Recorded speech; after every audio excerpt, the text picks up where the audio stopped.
Hello friends, आज मैं आपको बताऊंगी Oppo F33 Pro 5G में आप बैकअप को रिस्टोर कैसे कर सकते हैं।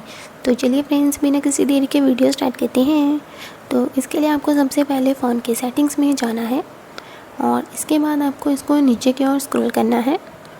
तो यहाँ पर आपको सिस्टम एंड अपडेट वाले ऑप्शन पर क्लिक कर देना है और यहाँ पर आपको एक ऑप्शन मिलेगी बैकअप एंड रीसेट की, तो आपको इस पर क्लिक कर देना है और यहाँ पर आपको सबसे ऊपर बैकअप एंड माइग्रेट वाले ऑप्शन पर क्लिक करना है और यहाँ पर आप देख सकते हैं कि आपको लोकल बैकअप वाले ऑप्शन पर क्लिक करना है और यहाँ पर आपको आपकी जो भी बैकअप फाइल होगी वह डेट एंड टाइम के साथ आपको यहाँ पर शो हो जाएगी।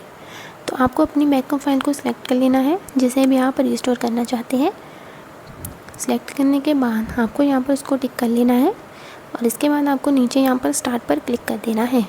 तो आपकी बैकअप फाइल रिस्टोर होने स्टार्ट हो जाएगी। Bye bye friends.